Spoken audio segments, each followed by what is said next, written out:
Fala, jovem protagonista! Pronto para dar mais um passo rumo ao sucesso na sua vida? Bons estudos!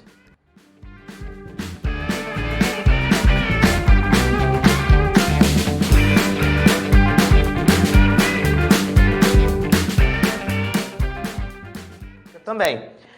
E como a gente está em funções inorgânicas, vocês vão entender como as funções impactam as reações químicas que vocês têm, ok? Galera, vamos lá, gente. Segura.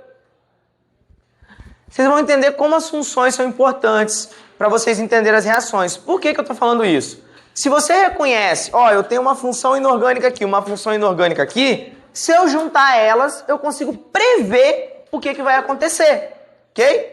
E hoje a gente vai prever essas reações de neutralização.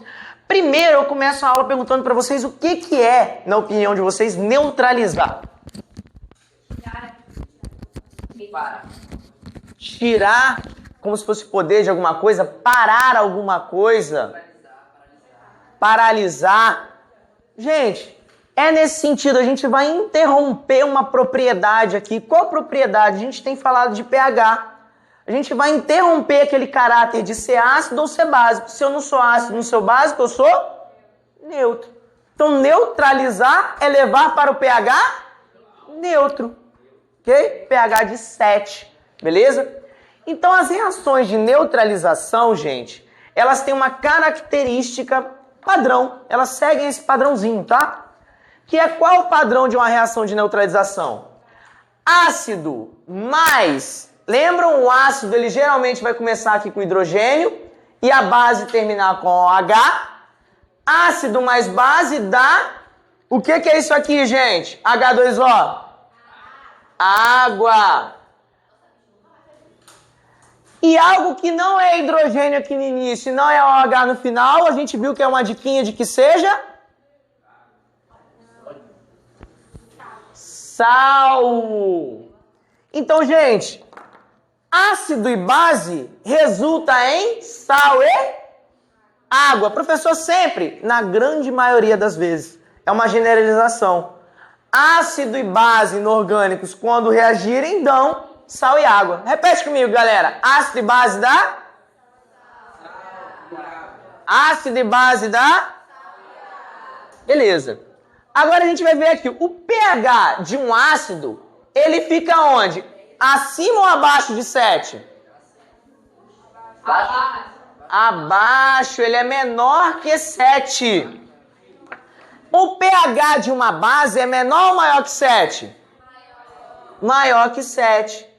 E vocês já fizeram alguns exercícios e sabem que o pH da água é? E de um sal é aproximadamente também, fica onde? 7. Fizemos isso nas atividades anteriores. Então, gente... Pessoal, o que é a sacada? Eu tinha alguma coisa com pH muito baixo, alguma coisa com pH alto. Essas duas coisas se juntam, eu fico com pH neutro. Dão substâncias de pH aproximadamente neutro, ok? Essa aqui é a ideia aqui. Beleza, então, gente. Então, esse é o caráter de uma reação de neutralização, tá? E lá no laboratório é interessante que a gente sempre tem que fazer essas coisas. Quando a gente vai descartar reagente, geralmente o que a gente faz antes? Se for um reagente ácido ou base? A gente neutraliza. Para, por exemplo, aquilo a gente não descartar um ácido na pia e corroer. Então a gente geralmente tende a neutralizar aquela coisa. Beleza, até aí? Aí eu quero que vocês tenham uma ideia dos nomezinhos das coisas também, porque nem sempre vai vir a substância desenhada, tá?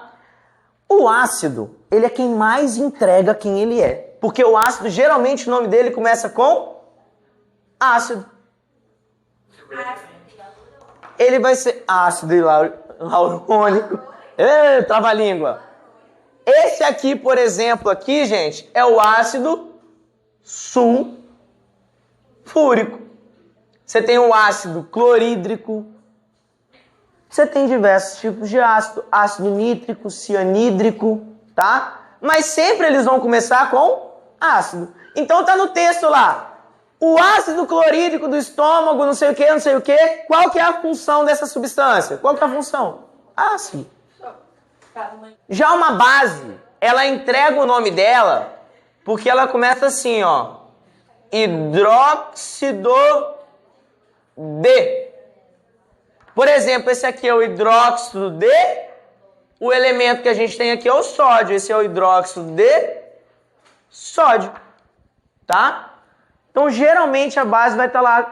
Vocês vão ver, por exemplo, o leite de magnésio tem hidróxido de magnésio. Ele atua como um aliviante da azia, diminuindo a acidez, neutralizando a acidez do estômago. Então, o hidróxido de magnésio, ele é o quê?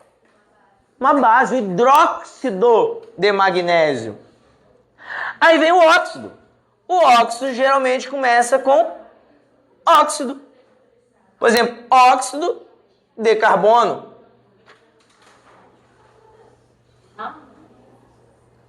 Óxido de carbono, óxido de nitrogênio. E tem um detalhe. Por exemplo, esse aqui é o óxido de carbono. E se eu tiver o CO2, como que eu vou diferenciar? Quantos oxigênios aqui eu tenho aqui agora?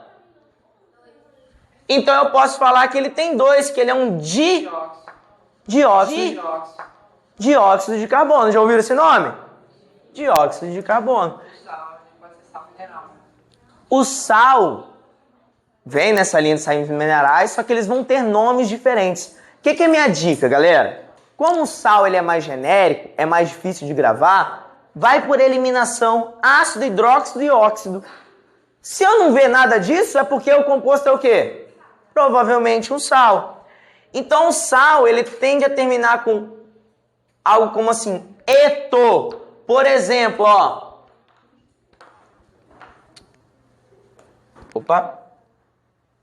Cloreto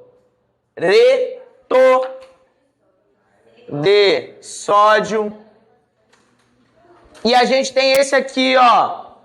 Esse aqui é o nosso sulfato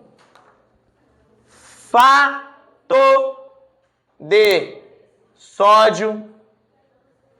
Vocês veem que ele vai terminar com eto, ato e depois de e o nome do elemento. Ok? Beleza, até aí? Então eles seguem esse padrãozinho de nomenclatura. Dúvida, gente? Galera, então o padrão é o mesmo. Agora eu quero apresentar para vocês umas variações, tá? Que a reação de neutralização, ela tem uma propriedade que ela pode acontecer também com óxidos. Falamos dos óxidos. Por quê, professor? Um óxido, ele pode ser ácido ou básico. Como assim? Olhem esse óxido aqui. Lembrando que óxido é um composto binário, ou seja, tem que ter 2 elementos diferentes, sendo mais eletronegativo o oxigênio.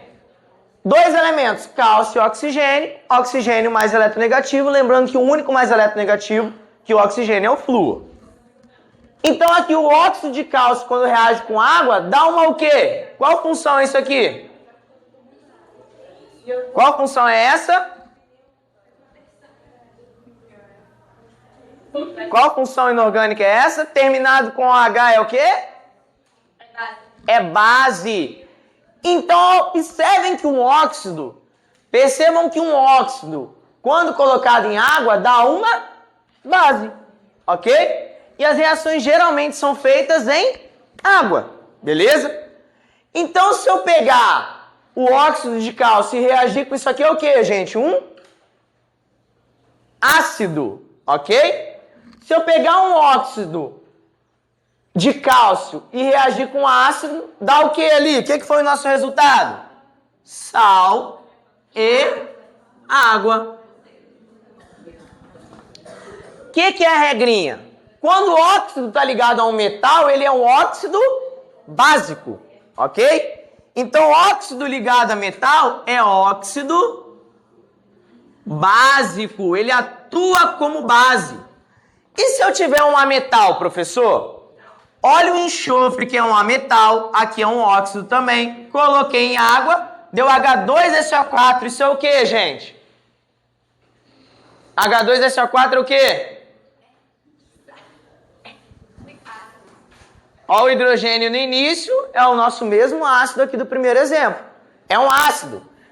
Então, óxido ligado a metal dá um óxido ácido. O óxido formado com a metal dá um óxido ácido. Então, se eu juntar um óxido ácido com uma base, que é o hidróxido de sódio, que eu coloquei no exemplo aqui também, vai dar o quê? Um óxido ácido com uma base dá e água.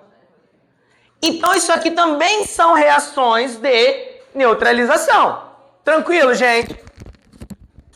Porque ali o óxido ele está atuando como um ácido ou como uma base. Beleza? Beleza, gente? A partir do momento que eu coloco ele em água, ele pode atuar como ácido ou base. Aí a gente chega num caso interessante. São poucos casos desses, tá? Mas tem o zinco. Ele tá ali entre os metais de transição. Então ele tá meio que pro meio da tabela, naquela transição de metal para ametal. E ele tem um caráter, gente, que a gente fala que ele é anfótero. Alguém já ouviu essa palavra? O que é um óxido com caráter anfótero? Ele depende do meio para ditar o comportamento dele. Então, olhem o óxido de zinco nessas duas situações. Então, o óxido de zinco, ele depende do contexto. Olhem aqui, ó. Aqui eu coloquei um quê? Ácido. E aqui eu adicionei uma base. Se eu adiciono um ácido, o óxido de zinco ele vai atuar como uma base. Mas se eu adicionar uma base, o óxido de zinco vai atuar como um ácido. Então ele depende do contexto. Mas nos dois casos eu formo o quê? Sal e água. Sal e água. Deu para pegar, gente? Deu? A gente vai ficar praticando essas coisas, tá? Essas reações de neutralização. Importante mencionar também. Observem que o que acontece aqui, ó. Essa partezinha aqui, ó, forma a nossa água. Essa partezinha forma a nossa água, grande parte dela. E essa parte da base com essa parte do ácido forma o nosso quê? Sal. Então tem como prever o que vai ser formado. Beleza, gente? Dúvida?